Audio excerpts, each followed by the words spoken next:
Our third panel this afternoon is we're talking about thriving as an autistic person, which I think has been the whole concept of the day. It's about awareness and acceptance and the positivity. Yeah. So we're going to look at the strengths and realities from an individual basis. On our panel this afternoon we have Madeline, we have Hazel, and we have Aurelia. Aurelia? Yeah. Oh, third time lucky. So we're having them as a group discussion, but we're going to listen to the three perspectives of things taken from their point of view about their individual journeys. So what we're looking about is, first of all, we'll look at sharing a bit of our experience as an autistic person and how it's shaped you. Who'd like to start? I'll go. Yeah? Yeah, why not? Hi. So I got diagnosed with autism when I was 20, so obviously quite late. And it's been an interesting journey because I spent so much of my childhood being like, what is going on here? Why am I the way I am? Am I like broken? But then when I sort of started realising it and then I eventually got my diagnosis, I was like, oh, this makes so much sense. And it helped me so much and it helps with my life so much. I'm a stand-up comedian, so my autism has sort of really helped me get a lot of material that maybe neurotypical people wouldn't necessarily notice about the world. And it gives me that little bit of like uniqueness, I guess. And yeah, Okay, so as Julie said, I'm Hazel. My pronouns are she, her.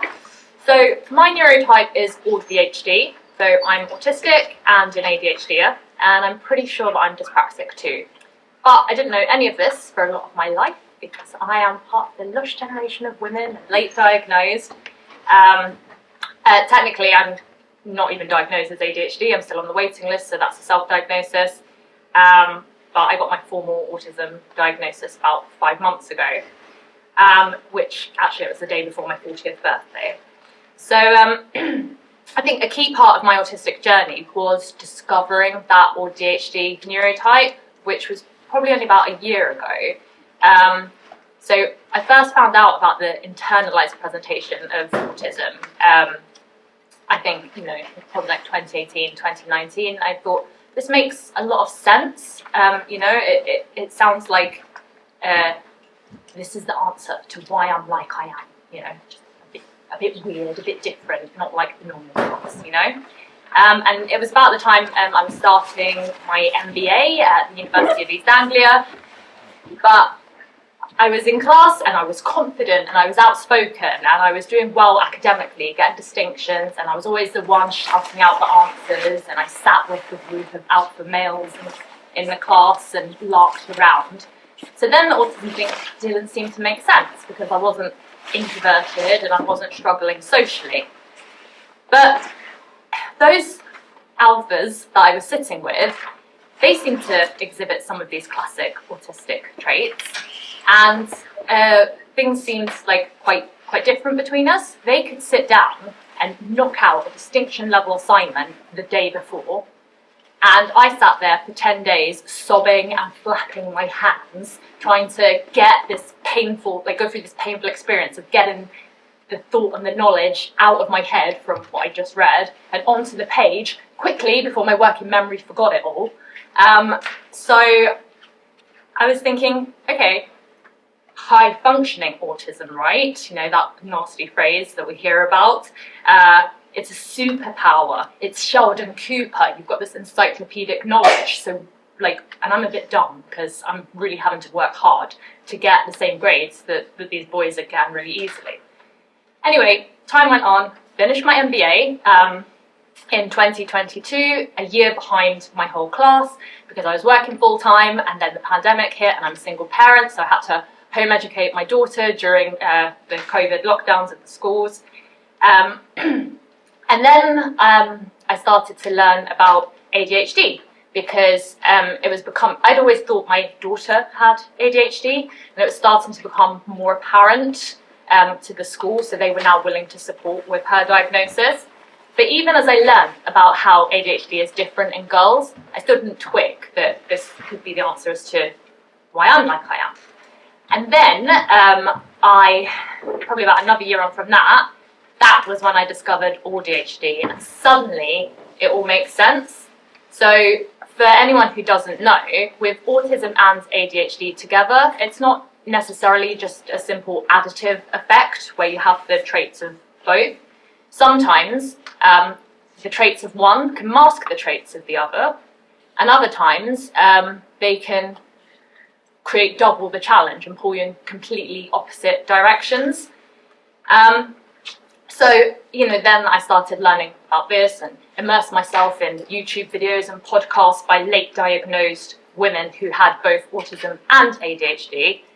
And now it clicked in a way that when I was just researching the autism or just researching the ADHD, it didn't click. I didn't feel like I related. But even so, I still didn't really believe it until I got my formal autism diagnosis. And the psychologist who gave me my diagnosis said, it's quite hard to spot the internalized autism because of the ADHD. And I was like, oh, okay, great. She's like, you might want to look for a dyspraxia diagnosis as well. So that's me. I'm at the very beginning of my autistic journey. Hello everyone, I'm Aurelia. Unlike these two, I was actually diagnosed relatively early. I was diagnosed about, I want to say about the ages of 6 or 7. So I was diagnosed in primary school, and my parents told me, I remember being told the year before I left primary school. I went to the dentist, and then my mum sat me down in a Starbucks with a chocolate cake, and it said, look, you've got this thing.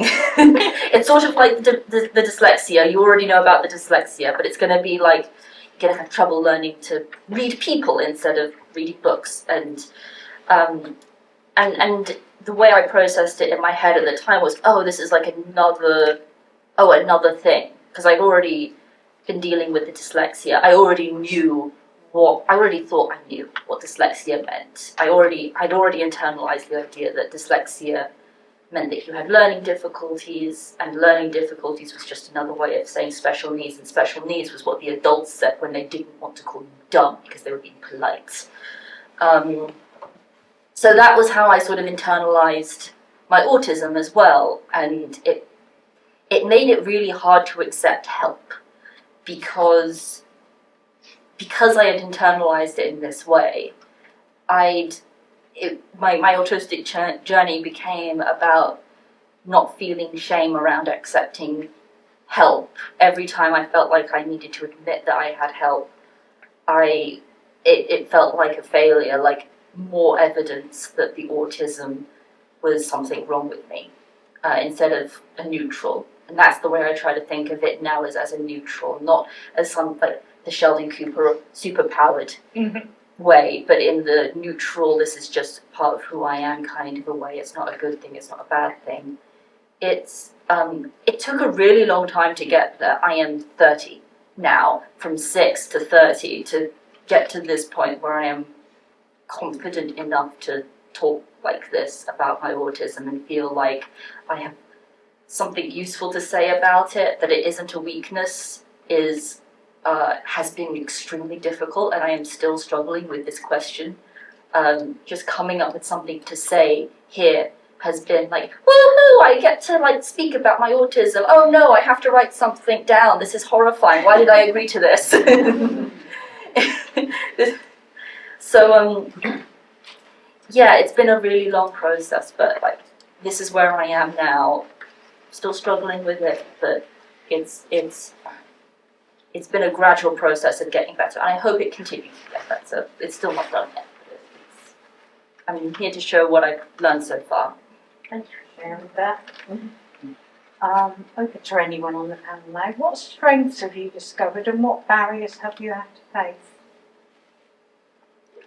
I'd say my strength is because I'm so terrible at recognizing social cues and like what is acceptable in society or whatever, is I have this like weird confidence of just being weird and being myself because I'm not recognizing that it's abnormal. So like the way I dress or the things I talk about or like even doing a career like comedy, like because I don't recognize that that's a completely abnormal thing for most people to do, I can very confidently do it. And like, yeah, like you said about the superpower thing, people are always like, oh yeah, it's a superpower. Like, no superhero is gonna like be made within next year and be like, oh yeah, their special power is talking about Glee for 5 hours. Like, it's not happening. But it doesn't mean that there aren't some good things that come with it. And yeah, it's definitely supported my life in general, and then yeah, especially my career with comedy. So yeah. I think one of my strengths is pattern spotting, and I was always a bit dubious about this one because it's, you know, if you Google autistic strengths, it's one that comes up, and I was just like, but I'm really not good at, you know, non-verbal reasoning where you've got all these pictures and it's like, which is the next picture in the sequence, or like data analysis, you know, so to me that's what pattern spotting meant. But then I realised that actually I tend to see connections between things. So, you know, I was just talking about when I did my MBA and I'd read like all these different journal articles or something. And I'd start to see a pattern of some theme that linked them all together. Or at work, I have predominantly worked in operations management, running like different departments, finance, HR, marketing. And I could see when there were problems in each of these areas, how it was all linked by a single problem that a single solution could solve. Bad English. So I think this sort of pattern spotting doesn't have to be that sort of numerical data approach. It can be what I'm more interested in, which is people and business and emotions, and this idea of deconstructing all of these things to understand how they work. So again, in traditional sort of textbook style autism, you might read about the boy who likes to take apart the machine and see all the component parts and see how it all fits together. I like to do that, but not with machines, with like societal norms or people's emotional reactions, as I say, or how the business that I'm working in, you know, comes together, how it can be taken apart, all the parts inspected, and then how it can be put back together in a better way. So again, that's sort of the strength of curiosity, being prepared to challenge the status quo and ask, well, why are we doing it like this? And how could we do it better? And also then you've got that strength of creative problem solving, because you're thinking about things differently, because you're seeing things differently. Yeah, I too am quite bad at knowing when people are trying, like the classic, like not knowing that people are making fun of you type thing is something I've had to deal with. I have had colleagues almost.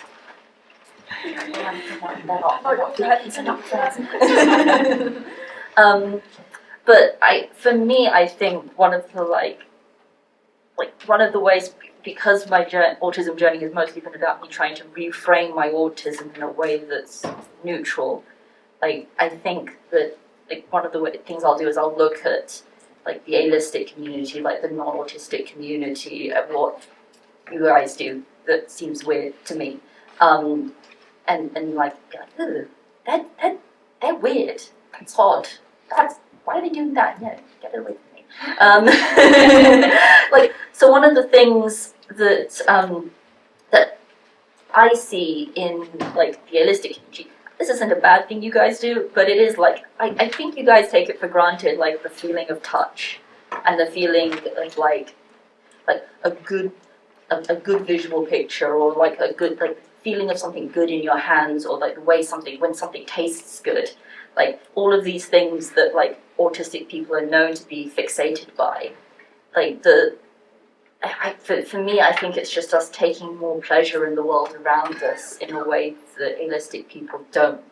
And I'm extremely grateful for that whenever I feel like autism might be a weakness, I remind myself of that. I go and like touch something soft, or I'll go listen to like that favorite part of that one particular tune, and then like rewind it just so that I'm listening to the same 5 seconds over and over again, just because like, oh, that one like audible moment just feels so good. Yeah. Yeah, and sometimes like I find with the ADHD, a challenge of one can be a strength of another. So I tend to be quite well organised, but that's only because my autism can't cope with the chaos of my ADHD, and so has to be organised. So, you know, if I can automate something, I will. So now I've got an automatic cat feeder, so I don't have to remember to feed the cat. And all of my bill payments are set up with direct debit, and my Google Calendar is full of, you know, reminders of different events when people's birthdays are. And I have an alarm on my phone to remind me to pick up my child from school. So it's a different time every night, and, you know, some days clubs are cancelled, and I just, you know, can't stay on top of that.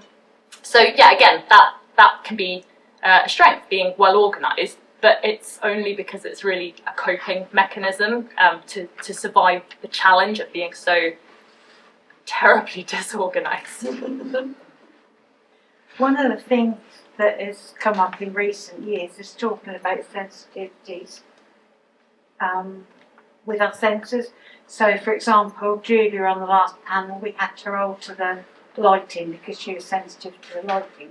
I've hidden down here all day because the noise levels are too bad upstairs, I've been told. Yeah. I stepped out to the toilet and was bombarded by Michael's guitar, so I scurried back in. Have you any sensitivities, and how do you cope with them? I absolutely do. Like when I was 16, I developed emetophobia because the idea of the overstimulation of vomiting was so terrifying to me that it just became this huge phobia, and like I'm still getting over that today.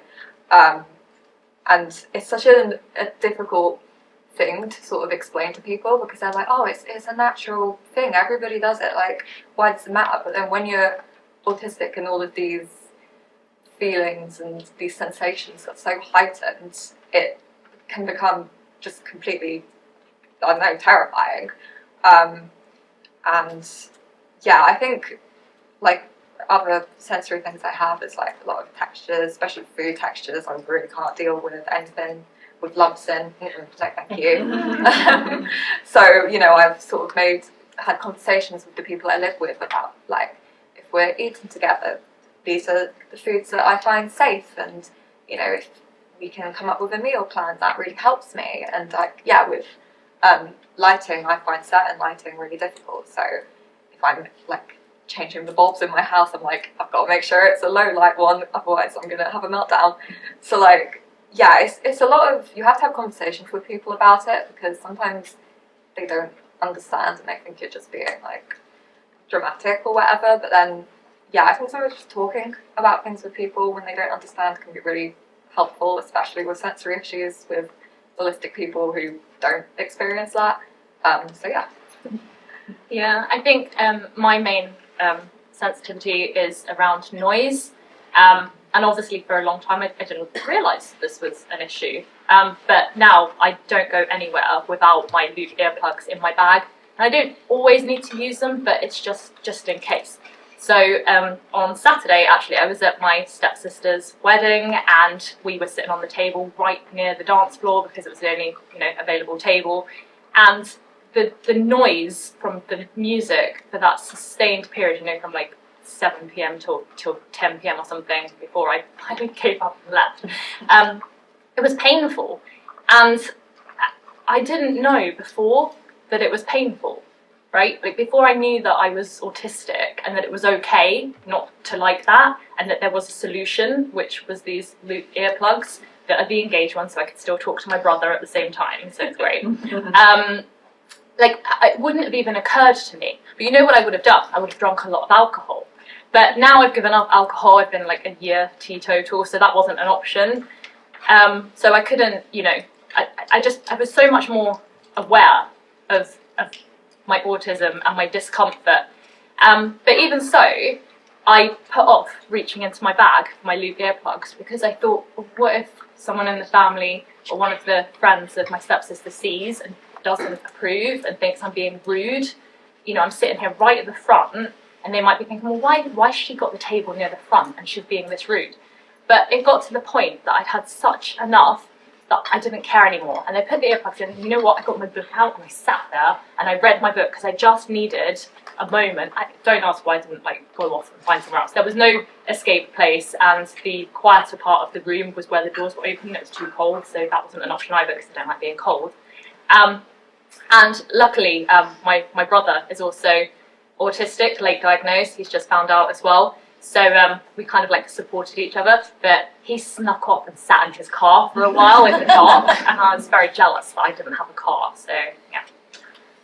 Yeah, well, where do I start? I have so many memories of sitting in noisy classrooms in primary school, just with my hands over my ears, just trying desperately to block out all of the noise. And then, so that was so much of high school was just me trying to block out the background noise, primary school and high school.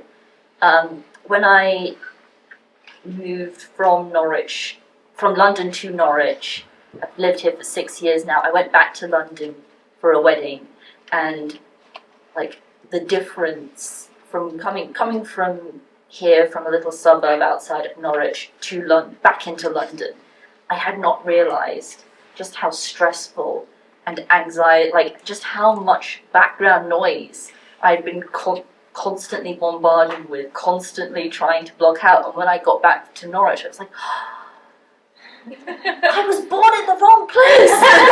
I should have been here the whole time. But then, it's a known thing at work. I work in care. Throwing up doesn't happen often, but it does happen sometimes. It has been known by my colleagues, if you see a resident throw up, find Aurelia, tell her to run in the other direction. She will throw up too. I have done this. My colleagues have had to throw up my sick after I've thrown up after watching somebody else throw up. And oranges. The smell of oranges. Oh my God, yeah, they're horrible, aren't I can't do it. Before I worked in care, I worked in kitchens, and every time I would leave the kitchen when oranges were being cut because I hated the smell so much. Actually, I'd like to add about childhood things. When I was a kid, or even now, for some reason, one of my biggest sensory things was anything that swung, so swings or pulley light bulbs, all of that stuff. I had such a vivid memory of being 4 years old at a park, and it was really windy, and I was hiding under the picnic table having an absolute moment. And everybody around me, my family, they were like, well, what is it? It's a swing. You're a child, you're supposed to like these. But yeah, it's such a misunderstood thing. And in high school even, if we'd have the windows open and the curtains were going, and everyone would take the mick out of you because there's just no understanding about it, and you can't always explain that. God, it makes me want to rip my hair out for some reason, because there's not even words for it. It's just such a silly thing to other people. But yeah. Swings were actually the opposite for me when I was a Really? kid. Yeah. Yeah, no, Oh, you see, I, as a child, was afraid of the holes in my teddy. So if my finger accidentally went in the hole and I touched the stuffing, oh my God! Again, compost, opposites. Really? Oh my God, that's painful. So I think what we get out of that is our sensitivities are very different, very individual. You go through so many training courses or books, and you get this idea that this one thing is all people. Yeah. All people with autism are sensory playgrounds, for example. Every one of them has a swing, yeah, or a hammock or something like that in them, and that's obviously just not true. No. So putting you on the spot now, what message would you share with other autistic individuals about embracing their strengths? Okay. I think I like to speak especially to young undiagnosed autistic girls, and basically just say you're not broken, and there's nothing wrong with you just because you think different ways to other people, or you can't pick up what other people are picking up, and you feel like you're going through life and everybody's been given this instruction manual and you're just like an alien that's been plopped on the earth. And like, I know it's really, really hard, but like, especially for me, seeking a diagnosis was the best thing I ever did, because I was finally like, oh, this is it, this answers all of my questions, and I finally have a reason why I am the way I am. And it doesn't mean that there's something wrong with me, it just means I'm different than other people. And yeah, it can be really lonely, especially like as a girl, you know, there's so many social cues that we're expected to follow, and, you know, different cliques at school, and then when you're autistic, it makes no sense to you, but then you're expected to follow them because otherwise you're ostracized. So yeah, I guess I just want to say, like, there's nothing wrong with you if you are that way, and there are people out there that do understand and who are the same as you, and you will find a community if you just go look for it. So, yeah. Yeah, I don't think I have like much different to say other than that. I guess it depends where you are on your autistic journey as to what advice is appropriate. I went to a lot of logged into a lot of the webinars during Neurodiversity Celebration Week, and I saw in a few of the chats people saying that they just got their autism diagnosis and they were really devastated by it. And that really surprised me, because for me, my diagnosis was, you know, I was ecstatic about it. It was the best thing ever, because not only did it explain everything, but someone official had validated it and confirmed it was true. And, you know, I'm autistic. I like labels. You know, I like to categorize things. So I think, you know, whatever stage you're at, the best advice is to accept yourself and celebrate your difference.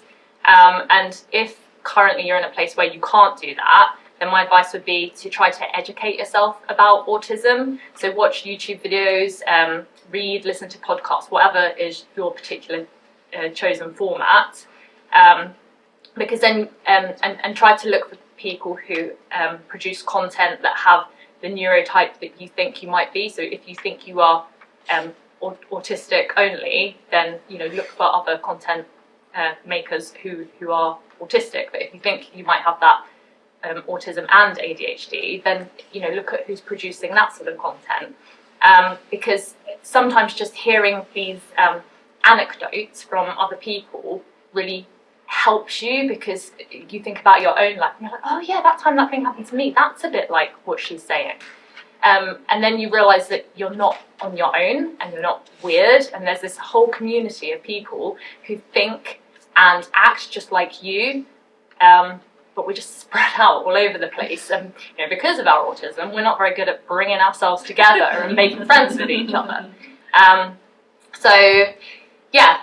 And also it's really easy to feel intimidated when people come up and they speak or they produce YouTube videos, and you think, oh, I could never do that.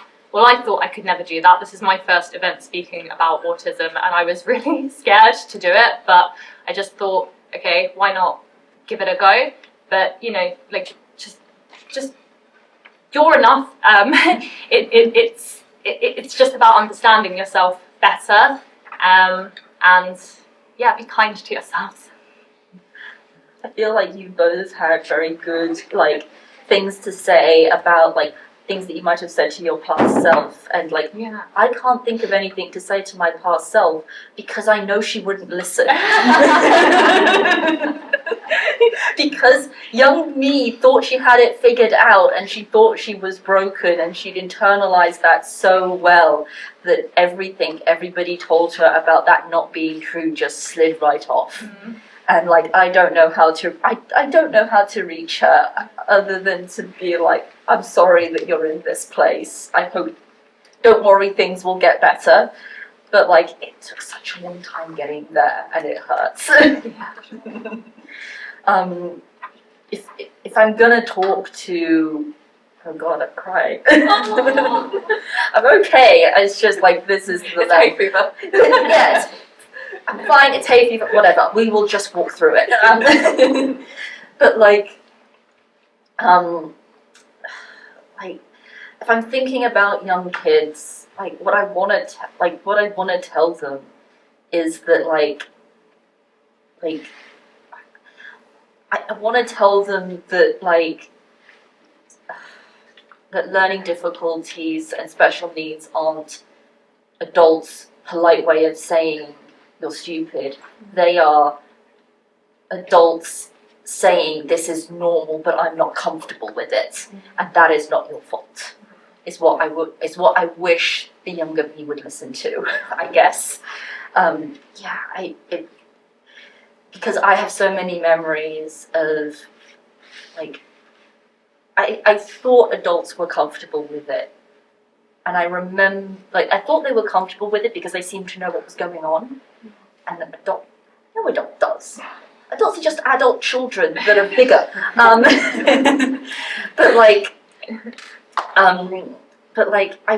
They seemed to know what was going on, and they seemed to know what was going on with me. And, like, they had this polite, like, way of saying what I was in a way that never directly said it. And I wish they'd been more direct. And I'd like to be more direct with, like, the young kids who don't know what autism is, to just tell them that it's just tell them that it's different. Tell them it's a neutral. Don't give them the expectation that they will get superpowers, because then they'll end up like me and be very disappointed that they didn't get superpowers. Like, not just disappointed they didn't get superpowers, but feel shame about it too. That was the other, like, that's where the other painful thing came from. Was like the shame of thinking you were supposed to be the Sheldon Cooper good at math type, and then find out you have dyscalculia. Yeah, I think that's what I've got to say. Thank you very much for your openness. It's been really appreciated and helpful. Open up to the wider audience. If you've got any questions for our panel, then feel free. Is it best to, like, go down the right to choose or privately for diagnoses? Because Hazel, you are, I mean, I've been thinking this quite some time, that I have another diagnosis separate to neurodiversity, but all of this is very me, upstairs and all of that, and you particularly, Hazel, are your character, the way you've described yourself is exactly how I am. I'm confident, I speak it straight down the line, and I sort of think, well, if I go to have a see about it, you know, is it, you know, which way to go, because there's so many different, you know, confusing sort of what to do, because of, you know, you have to go to the doctors and then the doctors, and it does, for me, it doesn't feel like a negative thing, but it would be seen negatively in my family, so it would be something that I'd be doing on my own, because my family would never accept it. They're very medical. It's very kind of like, you know, it's just not, because my son's got autism, dyspraxia, he's at a special school, my husband's autistic, and my parents are like, you know, it's not a pill to fix this. So it's, so for me, I'm just wondering what the right thing for me to do is. So would you sort of suggest that go to doctors, or? Yeah, well, I'm dubious about giving advice, but I guess, you know, diagnosis is a personal choice. Yeah. And diagnosis is medicalised, you know. The way we do it is you have to fit the criteria in the DSM-5. So, you know, you tick the box for these deficits. Like, in medical terms, there are deficits. So that can be quite a negative experience in terms of viewing yourself as somehow less adequate than a neurotypical person. And self-diagnosis is valid. The autistic community accepts self-diagnosis. I've sat here and told you all that I'm ADHD, but technically there's no diagnosis for ADHD, so does that make me a hypocrite? I know, you know. For me, I felt really strongly about wanting the autism diagnosis, but now I've got that, I feel less worried about getting the other diagnoses, because I know, and that's enough. And, like, if I get them in time, that's fine, but, you know, if I have to wait around for a few years, that's fine too. So I think there's no right or wrong, and there could be a stigma that comes with having a formal diagnosis. Apparently there are some countries that won't allow you to take up residence in them if you have a formal diagnosis of autism, and that is a label that sits on, you know, it sits there forever, you know. And, you know, we have some very powerful politicians and people running the country at the moment who look down on things like that, and so do we want to be giving ourselves those labels? So no one can really answer that question for you. And if there's stigma attached in your family, then that again, it's what you've got to think of for yourself. I don't know a lot about the formal pathways. I just got lucky because I was going through a situation at work, essentially a redundancy consultation. I was prioritised on the waiting list. I got lucky because it was felt that it could help me with my situation. And not everyone's that lucky. A lot of people on NHS waiting lists will be on those waiting lists for a number of years. So as I understand it, and this might not be correct, so other people can correct me, but as I understand it, the quickest way would be private, but that costs you a lot, maybe like £2,000 or something, 4,000, I'm not quite sure of the price. If you have those financial means available to you, then that's your best option. Otherwise, right to choose should be your quickest NHS route, as I understand it. So.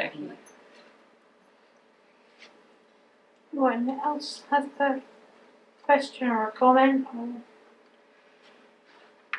I will have to admit I missed the start, so I hope it didn't come up yet. But what was a recent wow moment or discovery where you learned something about autism or neurodivergence that was new to you and like really surprising and exciting? Just anything. I think honestly doing this today, like I've learned so much about how different autistic people navigate the world and how different we are from each other. Even like when we were talking about sensitivities, I would never imagine that some people would seek out the things that I find so painful. So yeah, I just think anytime I speak to another autistic person, I learn so much because I'm like, oh wow, this isn't a cut and dry thing of everybody's exactly the same and we all look the same, act the same. We're all completely unique. So yeah, I think just whenever I talk to somebody, yeah.